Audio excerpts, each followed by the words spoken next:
ஒரு சிங்கர் ஸ்டேஜ்ல பாட்டு பாடிட்டு இருக்கப்ப ஆடியன்ஸ்ல இருந்த ஒருத்தங்க ஸ்டேஜ் மேல ஏறி அன்எக்ஸ்பெக்டடா வேற லெவல்ல பாடி அந்த சிங்கரை சாக்காக்குனது மட்டும் இல்லாம அங்க இருந்த ஒட்டுமொத்த ஆடியன்ஸையும் வாயை புழக்க வச்ச 3 தரமான மொமெண்ட்டை பத்தி தான் இந்த வீடியோல பார்க்க போறோம். இந்த லிஸ்ட்ல நம்பர் 1ல 2011ல ஏஆர் ரஹ்மான் காஃபி வித் கரண் ஷோல கலந்துருந்திருப்பாரு. அப்ப அவரை பார்க்க வந்த ஒரு ஃபேன்கள் ஒருத்தங்க சில்லுன்னு ஒரு காதல் படத்துல வர முன்பே வா சாங் நான் பாட போறேன்னு சொல்லி வேற லெவல்ல பாடி இருப்பாங்க.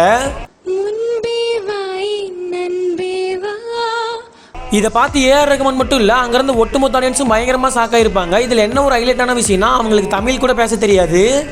இந்த லிஸ்ட்ல செகண்ட் பிளேஸ்ல மிச்சல் பபுல்ன்ற ஒரு கன்னடியா சிங்கர் 2010ல ஒரு கான்சர்ட்டை நடத்திருக்காங்க. அந்த கான்சர்ட்டை பார்க்க வந்த ஒரு அம்மா என்னோட பையனுக்கு டீனேஜ் வயசு தான் ஆகுதுன்ற மாதிரி மிச்சல் பபுல் கிட்ட சொல்ல அதுக்கு அவரும் உங்க பையனா அவர் ஸ்டேஜுக்கு கூப்பிடுங்கன்ற மாதிரிலாம் கூப்பிட்டு சரி அங்க இருந்த எல்லாரும் இந்த பையன் சுமாரா தான் பாடுவான்னு நினைச்சப்ப இந்த லிஸ்ட்ல செகண்ட் பிளேஸ்ல வில் ஸ்மித் 2009ல ஹிந்தி ஷோல கலந்துகிட்டப்ப அங்க இருந்த ரிப்போர்ட்டர் நீங்க ஒரு ஹிந்தி சாங்க பாடுங்கன்னு சொல்லி கேட்டப்ப அதுக்கு வில் ஸ்மித்தும் கொஞ்சம் கூட யோசிக்காம தயங்காம அமீர் கான் நடிச்ச குலாம் படத்துல வர ஒரு சாங்க சூப்பராவே பாடி இருப்பாரு.